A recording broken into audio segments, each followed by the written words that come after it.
What's up, you guys? It's 2Bricks, and I'm so excited to finally officially be kicking off this brand new large-scale build series. This is going to be Serenity from the TV show Firefly and from the movie Serenity. This is going to be a large-scale ship that is minifigure compatible, but not minifigure scale, because actually someone's already created a minifig scale one in the past. It was very expertly done, and it's also gigantic. And that's not the aim of what I'm trying to do here. What I want to do is create something akin to a play set, kind of like the Simpsons house, the Stranger Things set, the Ghostbusters firehouse, something like that, where it's really large. It really faithfully represents all the iconic things you know from the show, but it's in a scale that people can actually afford to download the instructions and buy the parts and build one for themselves. So I've decided on a scale that's a little bit larger than the UCS Millennium Falcon, or at least a little bit longer than that. And I think that will give me plenty of room to accommodate all of the different features and goals that I have for this model, and still be able to be in the realm of possibility for superfans to be able to actually buy one themselves.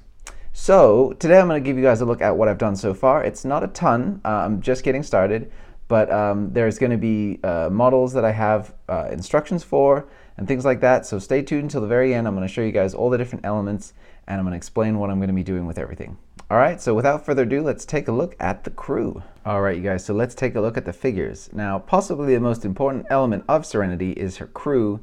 They are the lifeblood that keeps the ship running, and of course, they are the main characters that we know and love on the TV show. So I really wanted to faithfully represent them as much as possible, but only using pre-existing Lego parts, so that everybody can go ahead and find the figures themselves and make replicas. So this is Captain Mal.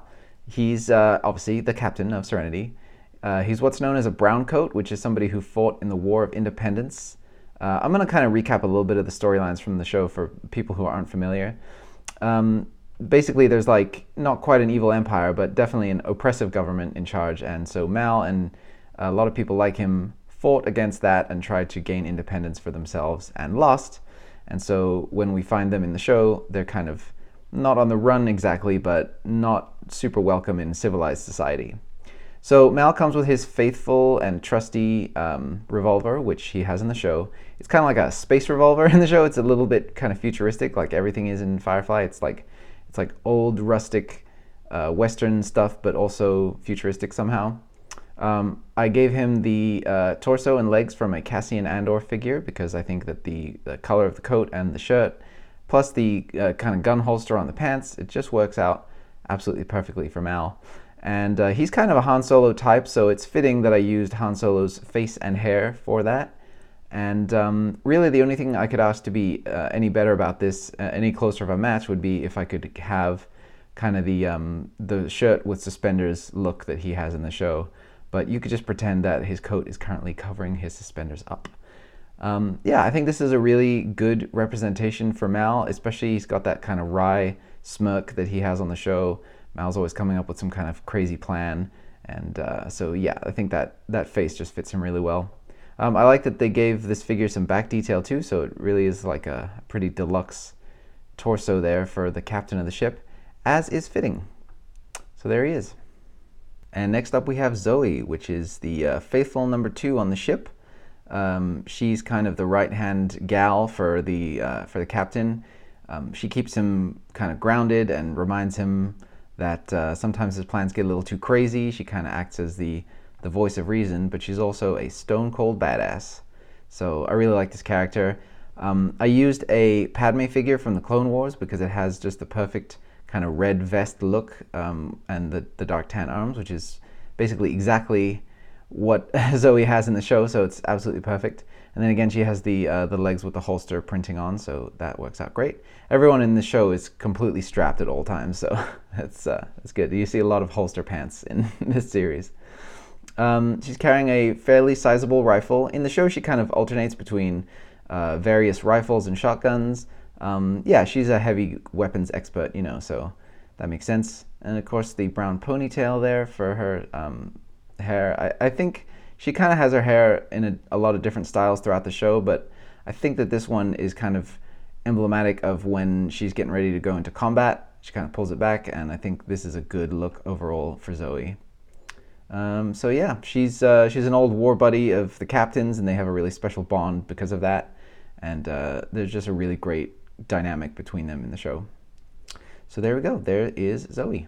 And next up, we have a real fan favorite, which is Zoey's husband. This is Wash, the captain of the ship. His name's actually Hoban Washburn. But you might be wondering what he's holding. Well, in the first episode of the show, he's kind of bored because he's been left on the ship. He's the pilot, so he kind of always has to be ready to fly the ship out of there whenever they get in trouble. So he gets left behind a lot.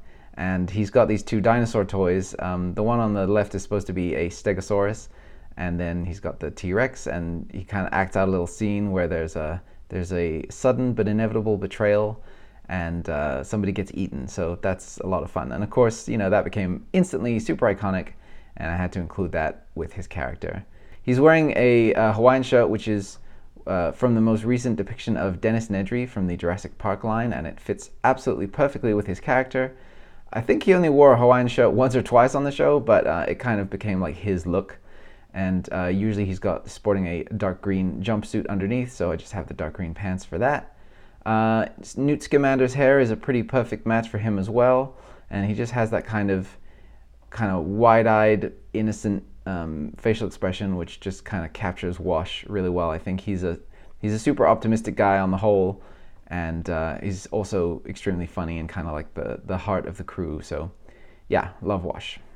Next up is Kaylee. She's another super critical member of the crew because she keeps the Serenity flying.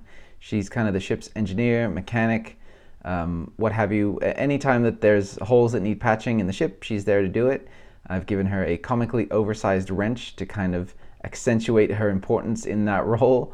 If I take this wrench off, you can see a little bit better on the detail of her torso. She's got a really nice kind of green overalls thing, and I wanted to give her that, her most well-known look, which is definitely the green overalls and the pink shirt underneath. And there's actually a scene in the pilot episode where the crew of the Serenity is trying to pick up passengers, and so she goes out. She has a little umbrella to protect her from the sun. It's actually not a blue umbrella, but she's wearing a blue outfit in that scene. So I just wanted to bring a little bit of blue into that to kind of call back to that moment for fans who remember that. It's, again, a pretty iconic look for her. But yeah, Kaylee has a really cheerful face because in the show she's a super duper cheerful person, and the captain even remarks that there's no power in the verse that can stop Kaylee being cheerful. So you kind of have to have a really kind of innocent, sweet grin going on with that. Otherwise, it's not Kaylee. So there she is. And next up we have Jayne. He's the last official member of the crew as such. He's the hired muscle. He's he kind of teeters on the show between being sort of a roguish, lovable kind of jerk character and then going fully just evil and psychotic. So he kind of fluctuates a lot. I think that the Jack Sparrow face I've chosen for him kind of represents that pretty well, and plus the fact that he sports a beard a lot of the time. He's got the large kind of sniper rifle configured gun, and that is a callback to a moment in the show where he has to kind of cover the crew from up high and cover them so they don't get killed on their latest job. So yeah, gave him the sniper rifle for that. He's got a torso belonging to Shaggy from Scooby-Doo because Jayne, for whatever reason, loves to wear t-shirts. He pretty much wears t-shirts in every episode. So yeah, I figured that was a pretty perfect look for that. And of course, again, gun holster pants because he's carrying more than one weapon usually. Yeah, Jayne is a really fascinating character because he kind of can be the voice of the audience a lot of times, where he'll often question the decisions that the captain makes because, he comes at everything in life from a very selfish point of view. And it's a nice counterbalance to kind of the more righteous characters on the show. He represents the self-serving point of view. So definitely a super critical character to get right. And there he is. This is Jayne. Next up we have Inara. She's kind of the captain's love interest / foil. They kind of have a lot of chemistry and back and forth on the show. She kind of, she's not officially in the crew, but she's a tenant on the ship. She rents out one of the 2 shuttles that the Serenity has on a permanent basis. So she's always there, but she's not officially employed by the crew.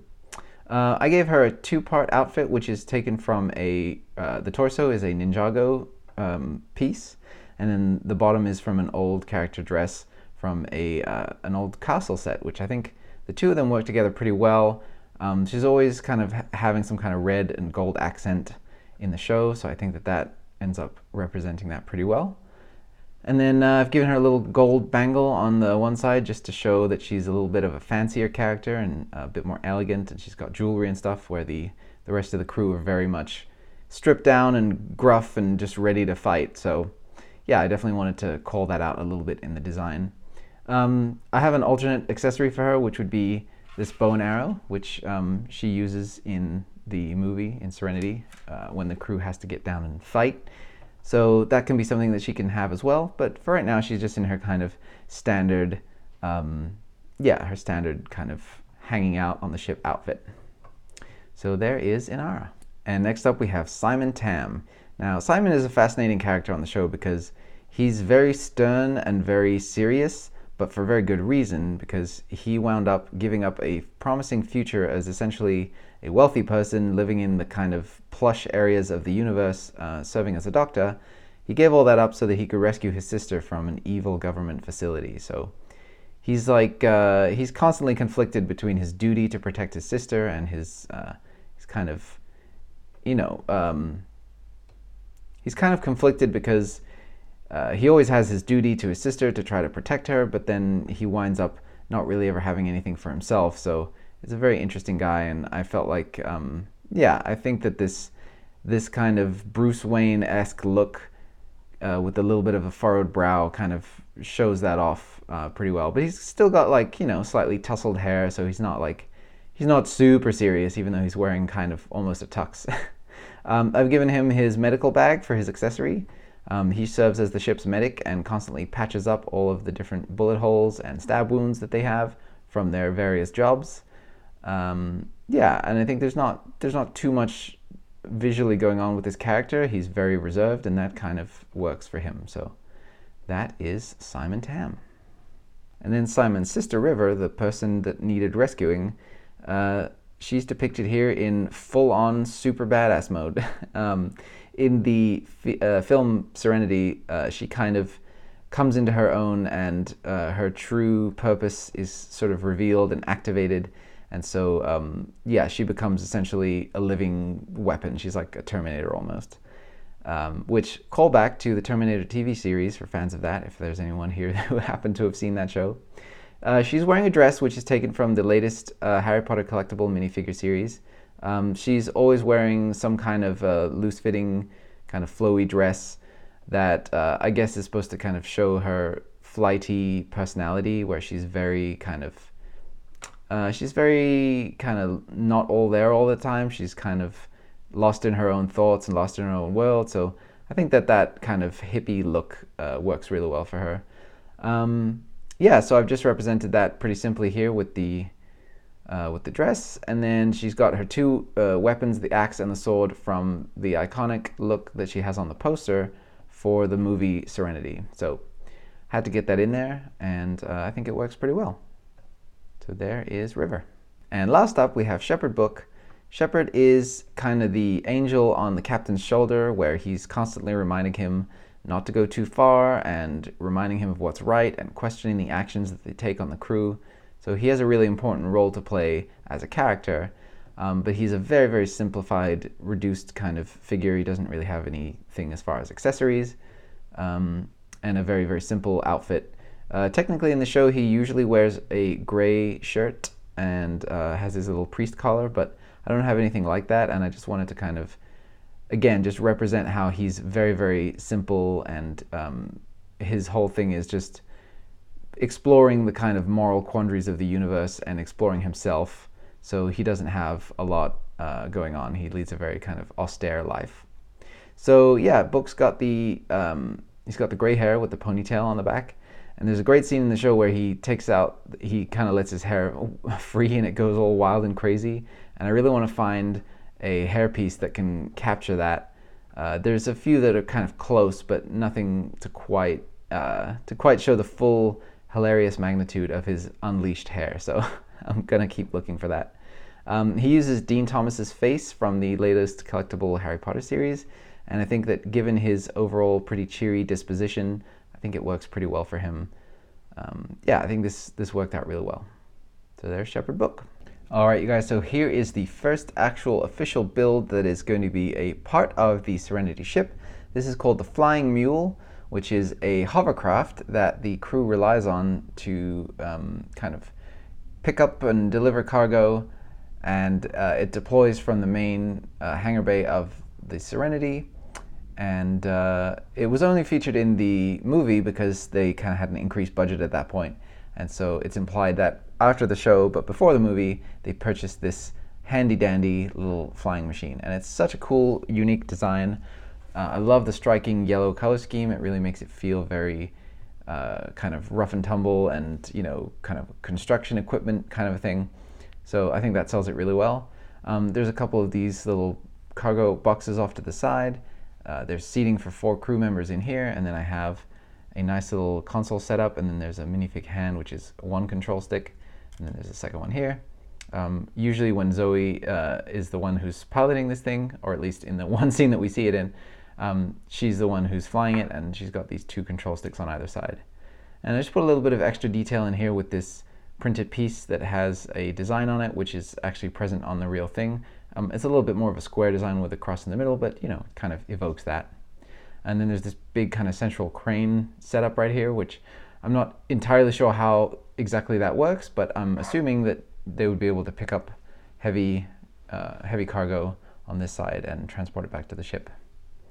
So yeah, there's a kind of a nice feel to this, which I really like, and it was actually a bit of an upgrade because in the TV show, this was what they had. This was the original mule. This is called the Flying Mule. And it was literally just this ATV with a little trailer on it that would kind of function as their little pickup, you know, little vehicle. And usually you'd see Wash driving this around, going into town to pick up supplies and stuff. So it was, I was really glad that they upgraded that for the movie. It made a lot more of a fun kind of sci-fi thing to have. Yeah, for the crew to be able to fly around and have a chase sequence in, rather than that rinky-dink ATV. So I've actually made instructions for this, and in fact, this particular model right here was made out of parts that I purchased by uploading the digital parts list onto Bricklink and placing an order for all of the parts. I've never done that before, and I wanted to see how difficult or easy it is, and it actually wound up being pretty easy. Bricklink determined that there were 4 sellers that could get me all the parts I need to build this. It automatically assembled the orders and let me check them over before I bought them. And I wound up adding a couple of extra little items on the side because some Bricklink sellers have like a kind of a preset amount, minimum amount that you're allowed to buy from them. Like they want to make sure they're not just shipping out like 2 pieces that cost 3 cents, and you know they're paying all that money for shipping for that. So yeah, that makes sense. But that was the only real kind of little wrinkle. And then I had to wait a couple weeks for all the different orders to come in. But there you go. It's actually a pretty seamless process. So I really like that. So yeah, this is the mule as a result of that. And I'll be able to provide the instructions for you guys, and you can get your own if you want it. And so lastly, I just want to talk a little bit about what my goals are for the actual ship itself, since that's going to be the main thing that you're following throughout the series and watching me build. So I have several kind of items on a little mental checklist of what I want to do, and let me just show them to you right now. I really want to have the functioning opening cargo bay, like this really does have, and inside of there I have just the tiniest representation right now of the Flying Mule, which obviously I already have a minifigure scale 1 of those, so that's covered. But I really want to be able to have that be stored away inside of the cargo area neatly and not be just like taking up the whole thing, like you just open the cargo bay and you just see the Flying Mule and that's it. I want to have ample space in there for the crew to move around. There's like a little, Jayne has his weights down there, and there's crates and all kinds of little things, and sometimes the crew will go down there and exercise and, you know, play some games or whatever. So I just really want to have that be a really fleshed out space inside of there. So that's kind of the main point overall, is I want to have all of the different crew sections really amply represented in this model. So there's the main kind of flight deck bridge. There's this corridor that goes down here where there's crew quarters that are kind of tucked down in here. And then there's a large kitchen and dining area inside of this section. There's the 2 shuttles. I'm probably only going to build 1 because usually Serenity is only depicted as having 1. But this is Inara's shuttle, and then it docks right here into the side of the ship. And so I want to have all of that functionality in there. I want to have the a little bit of a depiction for the engine room, which would be back here.